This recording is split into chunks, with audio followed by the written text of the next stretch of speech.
some weeks, you know, you get like some good views and you're like, yeah. And then the next week you're like, oh no, you know, and then you're like, oh my God, this is it. You know, it's that panic is so important. You know? So, first off, I just want to say, I am so honored to be here with you today. Thank you so much. It was so nice to meet you about 20 minutes ago and have a good conversation. 100%. And to everyone in this room, I'm so grateful to be here at 1 Billion Followers Summit. I think there's actually a total of 2 billion followers, not 1 billion. Yeah, they need to update that. Yeah. Last year so was 1 billion, now it's everyone. like 3 billion. So thank you all for being here with us today. And so first, I just want to ask you, German, you've been in the game for 15 years? You've been making YouTube videos? I think 14. 14? I'm okay, shy we're at 14. 1 year from 15. Okay. Yeah. So what I noticed about your videos is that it doesn't matter what the topic is on. It's all about trying to bring laughs through comedy, right? Yeah. And I was watching your videos the other day and I was cracking up, but I didn't understand most of it. Permiso, estudié en la escuela español un poco. Muy bien, sí, un poquito, lo suficiente. Necesito practicar más. Yeah. So maybe we can do that later. Yeah. But my question to you is, during childhood, did you like grow up with a bunch of comedians, or like where did your love for comedy come from? To be honest, I've always loved comedy. Like it's like, you know, we all, when we're in our teenage years, you know, we have those moments where we're down. And for me, my happy place was just to watch a bunch of comedies and just like high energy stuff. So that's when I get my personality, right? Like I'm always trying to be like, okay, what those comedies did for me, like I wanted to be that. So I spent a bunch of times watching like content from like other creators in those times that were really popular. Like who? Yeah, I used to love like Ray William Johnson, like Shane Dawson, like a bunch of content creators. And that was for me like, oh, maybe I can do this because, you know, I have that little energy that these people bring to the table. So I just try one time.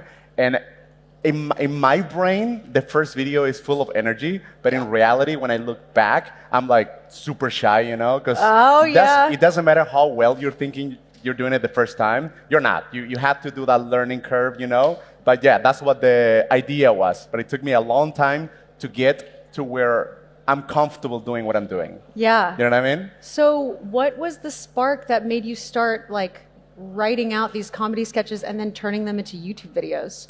Like, what was the moment that you're just like, I'm going to start doing this? I feel like just being inspired by other creators. I feel like that's, till this day, that's what I do all the time. Like, I'm always checking TikTok shorts. I'm always, like, seeing what's new and what's, like, different, right? Because, you know, there's the base of comedy and, like, I do a lot of gaming, too. So there's always, like, a base, right? Like, you know things. But for me, it's been key to just know I don't know it all. There's no point that I cannot learn from someone else. Yeah. Like I even meet people that are like, oh my God, I've been watching you like my entire life. And I watch their content and they're inspired by things I've done, but I watch their content and it's like, oh my God, it's so much better. I need to get better because of them, you know what I mean? So it's always this necessity to improve because at the end of the day, we're fans of what we do. So it's just easy when you just like it, you know? Mm-hmm. Yeah. Okay, so you have a crazy story. I don't know if any of you guys know about German's YouTube channel stories, but it's pretty wild because he started a YouTube channel, grew this YouTube channel to 40 million subscribers with each video getting minimum 20 million views. And then at one point, which we're going to get into because I want to ask about, and then at one point he just decided, you know what, we're going to end that YouTube channel. I'm going to start from scratch. And then he grew a second YouTube channel to over 50 million subscribers or something like that? Right now, 52, I think. Yeah, 52. Just wild. I can't even fathom those numbers. Those are like the population of multiple countries. So leading into this, as all creators know, at some point in our journey, we are going to experience the worst creative rut. Where we're going to either be burned out, we're going to be unmotivated. I've gone through this multiple times. Yeah. We are going to be unsure of what to do next. Yeah, exactly. It is like that. And so I feel like to cope with this, we have to come up with like rituals or practices to get us back into the mindset of like continue creating, continue moving forward regardless of how we're feeling. We have to keep doing it. And so I imagine that you don't have too hard of a time coming up with ideas because you're constantly pumping out content. Yeah. But when you are in this position, how do you manage those moments? Like, do you have rituals or practices or things that you do to keep yourself going regardless of how you're feeling? It's kind of weird because like you would think like when you have been doing this for a long time, you have a lot of subscribers, you kind of have this mentality that it's okay, whatever I post is gonna be fine. But the reality is like on my first channel, I made it to 40 million with like 53 videos because it was more like big videos, right? Now that I have my gaming channel, it's more like content every 3 days, but you still want every video to be like as good as the last one or even better. So you don't feel this comfortableness because you always want to improve a little bit more, you know? Like always, always what you did last year is like, oh man, that was cringe. So you try to get a little better. So it's that panic is so important. You know, I feel like if I get to a point where I'm comfortable, where I'm like, okay, I'm going to be doing this for the next year. If I don't feel myself freaking out a little bit, like I feel like I'm just going to go down. Yeah. So I need this pressure to be like some weeks, you get like some good views and you're like, yeah. And then the next week you're like, oh no, and then you're like, oh my God, this is it. 14 years, this is it. I'm done. And that gives you the pressure to do something different. You know what I mean? Like if it makes me feel rushed to do something different from what I've been doing, even if it is on the same like content creation style, right?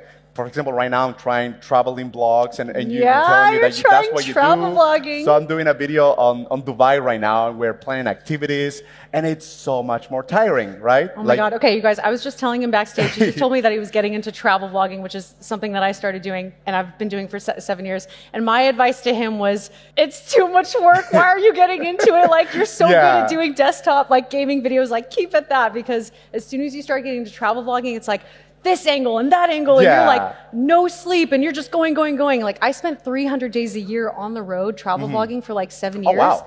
I started when I was 25, and then by the time I was 32, I was like, this is not sustainable anymore. I can't do this. And a lot of the time I was by myself. So I was like a one-woman production show with like multiple cameras and then a backpack that was huge, And so, but I think you have a little bit of an advantage because you have a little bit of a team that gets to like follow you, and you get to be a little bit more candid, right? Yeah. It helps a lot to have. Also creatively, it's really good to have other people that understand what you do and they can support you, because creative energy is limited. You cannot pretend you can be pumping ideas all the time. You're going to have to rely on your team. And with a good team, everything is possible. Like the moment for me, it was really hard for me to learn how to delegate, because I think when you're creative, the first 5 years I did everything. Like I thought of the idea, I scripted, I didn't sleep any Thursday for the first 5 years, because that was my editing time, like I need to grind, And you don't eat too. I didn't, I didn't sleep. There's some times I passed out. I worked really hard.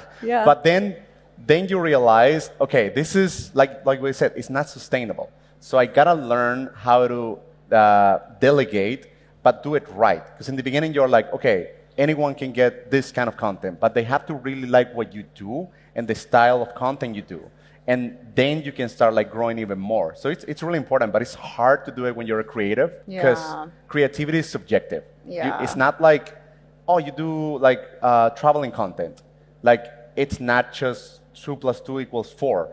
It's like colors. There are billions. Right. So it has to fit you. So it's a complicated part, but it's necessary if you want to grow more and do more things. Like I want to do traveling content right now, a little bit here and there, but I already have my other content ready to be released, and it's all planned out. But I couldn't do that the first 7 years of my career. Now I can do it because it takes time. So it's important to progress, but baby steps. Well, come to the Philippines, because we'll host you. My brother is here. He lives in the Philippines. We'll host you, and you bring your entire team there. Yes, I'm excited. So you can teach me how to do all the traveling content. I'm going to be like, look at this garbage can. It's so different, So I'm going to need your help. Okay. Oh, my question, in terms of your production, what is your current creative process? What is your current production? Are you from when you sit down to come up with ideas, or how you come up with ideas, to then finally sitting down to filming it, to who's editing it, to then who's uploading it? Walk me through that process. Right now, for the last year, basically, spent like Sergio. You see him before with the camera. He's somewhere there. I don't know where he is, but somewhere recording me. And basically, with him, we just get together and think of ideas. We usually try to plan for the week, but I've come to realize ideas that I have on Monday they're not that good on Friday. You know, like, that's an old idea, you know? So I like to keep it fresh. So we're always thinking of ideas. I go and record it, right? And when it's fresh. I like when the ideas feel like new, right? So I do that. Then we have a team of editors. So they edit the content, you know, they bounce it back. Sergio bounced back the idea. There's some mistakes here, something that is not quite what we had in mind. And then they send the video. Then we have someone else for the thumbnails. You know, we try the 3 different thumbnails on YouTube. YouTube gives you the best thumbnail, and then you post it. And that's been the process for gaming, you know? Yeah. So then when we do videos that are a little more complicated, like, I don't know, trying whatever product or like something, we have a different process, but it kind of follows the same formula. Right now, for the traveling content, we are improvising. We're like, okay, here's this 3-hour footage. Let's see what's useful, what's garbage, you know? And then we are coming up with a solution for that. So if you have any tips, I was going to say, how are you coming up with your YouTube titles in this new venture of like travel videos? Yeah, are you coming up with the titles first, or are you figuring out the activities and then coming up with it? Like, it depends. I cannot really say anything about traveling content because I went to Japan and I did some videos and they're really fun. I went to Korea and I improvised some stuff. It really helped that I was with a friend that is from Korea. So it was like really cool to see all the local stuff doing stuff. But I can speak more on like the gaming thing because I have 2,000 videos there. Yeah. And it's just like in the moment. Like I really try to keep things fresh all the time. I know it's like maybe not the best advice. I don't like to plan ahead so much. Yeah. Because then it's like, whatever idea I feel like is good on Monday, I had to really fight it to remember that it's a good idea by Friday. Yeah. So I always try to be like, okay, what are the 10 ideas for today? Okay, I love that one. And then tomorrow, I think of another idea. You know what I mean? Yeah. So it's a process, but I try to keep it short. I feel like if I had to plan for something for next month, I struggle a lot. So for planning, like traveling, it's been a little tricky for me because I'm like, okay, next month we're gonna do this idea. We get there and I'm like, maybe it wasn't that good. Yeah. But I still have to do it, right? So once you're doing it, you had so much time to overthink it. Yes. You're not giving yourself time to overthink it. You're just executing. Yeah. So when you come up with an idea on Monday and you're like, that's a great idea, are you going to go into filming on Tuesday? Like essentially that's kind of how it goes? Yeah. Okay. But you know the funny thing about that is like in Korea, actually I have all these ideas like really planned, right? Like you get inspired, you try to find like, what can you do in Korea that is fun? You have one video that's really well, okay? One video, the first video had 7 million views. We're like, that did really good. The second video, that was good. And then we did a short, a YouTube short, and we're like, okay, this is just a fun little idea. Let's just do it fast. We posted it, has 40 million views. And we're like, we were not expecting that video to do good at all. So sometimes not overthinking it, it's so much better. Like you have your idea what works, you know, because you've been doing this for a long time. So you're like, okay, this is going to be a great video. And it does good. Sometimes it's, but sometimes you get these little surprises. So my journey this year, well, 2024 and 2025, it's been like, just let go a little. Like, don't overthink it so much because you get little surprises. Because right now, the YouTube algorithm, especially for shorts, it's so random. Like I understand the algorithm for YouTube videos, like the watch time, how much, when is like the energy, when like you know how to build the story, right? Like the suspense. It's like a movie. Mm-hmm. But on shorts, sometimes it's just so random. Mm-hmm. So it's important to not be afraid to post content, right? Like I feel like at the beginning, I've heard a lot of people telling me they do their first video and then they overthink it right away for the second one. I would like to tell you that goes away after 2,000 videos. It doesn't. Like I still post one video and I'm like, oh, this is bad. This is bad. And then, people like it. It's always like 52 million followers and you're still like, I don't know if I should have posted that. Every TikTok I post, I'm like, that's it. No, I'm done. I'm done. This is not my thing anymore, But then it's good to have that little pressure. Because if you don't have that pressure, you can be too comfortable. And if you're too comfortable, you don't take risk. I feel like it's always good to have your comfort zone, but always be pushing, and that's how you grow, little by little. Yeah. 1% better every time. Yes, 100%, until you're 1,051,000%. Until you're at 52 million followers. Then you wake up the next day, you're like 1%, I suck. This is not good. It's a fun adventure every day. Yeah. Okay, so I want to ask you, over the course of 14 years of making videos, I'm sure that you've gone through all the ups and downs that are, the creative journey involves. But over the course of 14 years, you've basically influenced a whole new generation of creators. Yeah.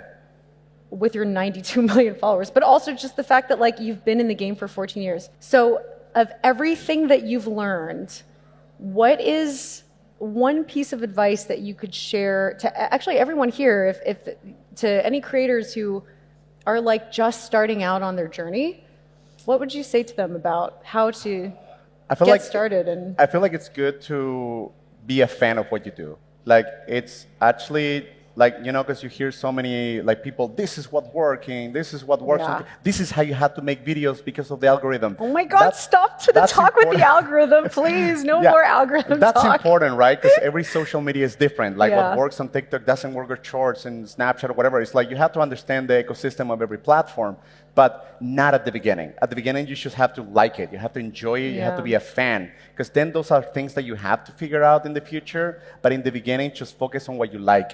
Right now, I feel like when I started, it was like only a couple of things work. Right now, it's completely different. Like even if you have a passion for, I don't know, I'm going to make videos about ants. I'm really passionate about ants. Like you're going to find, it's kind of funny because I got one of those videos there, but it's, wait, I have a friend who has this incredible channel about ants, and he totally pivoted. He made like entertaining like videos, like kind of sketch comedy, and then just one day he was like, I don't want to do that anymore. I'm bored. It doesn't fulfill me anymore. And he just went straight into making videos about the ants in his room and grew his channel to millions and millions. Like 100%, yeah. Because to be honest, now I feel like it's so much different from what it was 10 years ago, because no matter what, the algorithm, like the people are going to find you somehow. You just got to keep focusing on being good at what you do and loving what you do and trying to get it better. Like it takes, what is that phrase? It takes